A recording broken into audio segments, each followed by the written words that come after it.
parlementaires qui demandaient d'attendre là. C'est bon maintenant? Waa asalaamaaleykum wa rahmatullah. Ñoo ngi nuyu mbokku Sénégal ñi ci biir réew mi ak ñi ci bitim réew di nuyu également suñu mbokk yi nga xam ne ñoo ngi ci biir kaso bi te dara yóbbuwu leen fa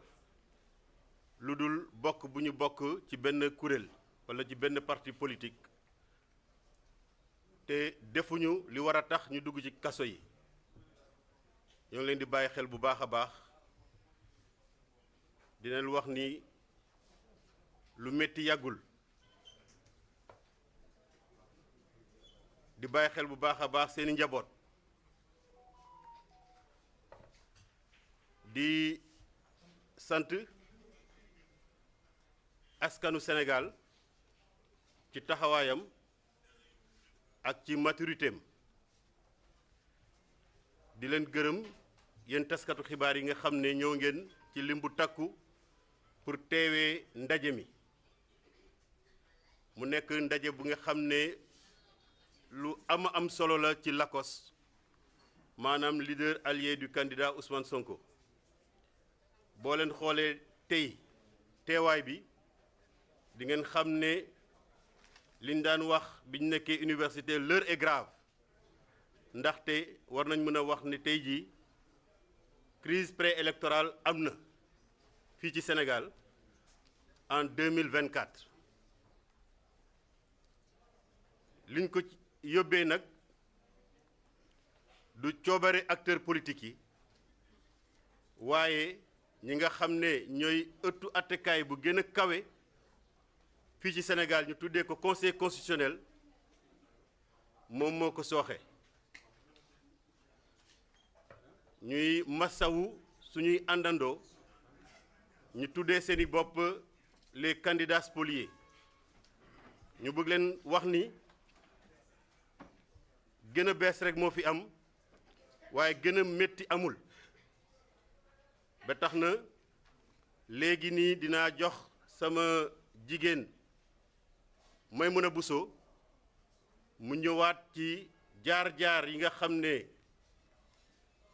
président Ousmane Sonko jaar na ci te ñu bëri daan ko seetaan parce que jàpp nañ ne seeni affaire bu soxna Maimouna Bousso ñëwee ci loolu wax également njàngatam ci li xew actuellement dañuy jox Seydina Oumar Touré ñu gën koo xam ci capitaine Touré lañ koy woowee ba léegi même bu dee moom jàpp na ni dañ ko woowee Seydina Oumar Touré parce que li taxoon mu nekk capitaine jaay nañ ko doole jëlee ko fa ñu nekk ko capitaine un jour capitaine toujours moom nag ci xam-xamam dina leen wax rëcc-rëcc ak manquement yi am ci décision bu cour suprême et conseil constitutionnel joxe te mu jëm ci Ousmane Sonko bu ko defee sénégalais yi dinañ gën a xam ci fan la conseil constitutionnel sukkandiku bene ku mel ni le leader de l'opposition au Sénégal warta bokk ci élection yi te tegu ko ci yoon buñ capitaine Touré pare nag président Birame Souleye bi nga xam ne mooy président groupe parlementaire Yewwi Askan Wi mais nekk également vice-président PASTEF ñun xamuñu ex-PASTEF nekk vice-président PASTEF mooy ñëw nag joxe message bi nga xam ne mooy message u LACOS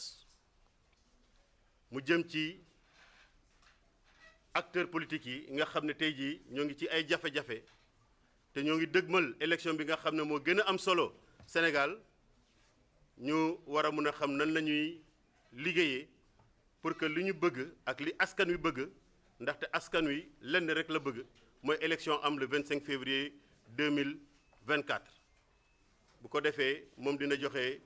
message wu ak kaddu LACOS mu tëj waxtaan bi. Je vais dire un petit mot en français parce qu'apparemment la presse étrangère est également bien représentée. Après les salutations et nos remerciements pour votre présence massive à ce point de presse qui est éminemment important pour nous, dans la mesure où nous considérons que la situation est très délicate et comme on le disait déjà quand on était sur le campus, que l'heure est grave, parce que sans doute on peut, et sans risque de se tromper, indiquer que nous sommes dans une crise préélectorale. Et cette crise préélectorale n'est pas le fait des acteurs politiques, mais c'est le fait de nos concitoyens qui ont été choisis pour faire partie de ceux qu'on appelle les 7 sages, qui ont transformé notre Conseil constitutionnel en un machin. De sorte que beaucoup de candidats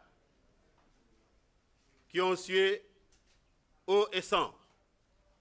pour trouver des parrainages, verser leur caution au niveau de la Caisse de dépôt et de consignation, se disent aujourd'hui spoliés par le Conseil constitutionnel. Nous estimons que cela n'est pas une nouveauté. Et c'est pourquoi, à ma suite, la présidente Maïmouna Bousso viendra pour rappeler un certain nombre de faits qui jalonnent le parcours de Ousmane Sonko, faits d'injustice, de brimade et de voies de fait sur sa personne et sur son parti politique, pour que l'on comprenne en réalité que quand un acteur politique est dans une situation, le mieux c'est que les gens s'entourent autour de lui pour quand même lui servir de bouclier et empêcher que le monstre continue son chemin. Elle fera également une analyse de la situation, mais à sa suite, Seydina Omar Touré, plus connu sous le nom de Capitaine Touré, il voudrait véritablement qu'on arrête de l'appeler Capitaine Touré, parce que ce qui a fait de lui capitaine, on l'a radié de cette station injustement, mais nous considérons qu'on est capitaine un jour, capitaine toujours. Il viendra, dans une analyse éclairée, montrer au peuple sénégalais et au monde entier les manquements et les failles et les incohérences que contient la décision du Conseil constitutionnel concernant le leader de l'opposition,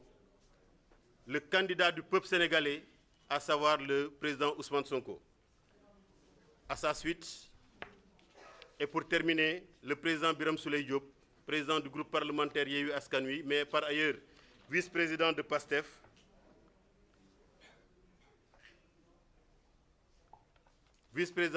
viendra livrer le message de l'ACOS en direction du monde politique, particulièrement en direction des candidats, des véritables candidats de l'opposition. Parce qu'aujourd'hui, on ne peut pas se tromper. J'allais demander à ce que Birame Souleye clôture les prises de parole, mais on vient de me signaler que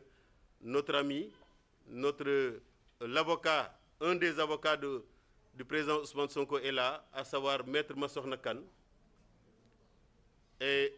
s'il le désire également, il pourra prendre la parole pour apporter quelques éclairages à la suite de ceux qui ont été choisis aujourd'hui comme les porte-parole du jour. Donc sans tarder, je vais laisser la parole à la présidente Maïmouna Bousso pour apporter son analyse et faire quelques rappels historiques.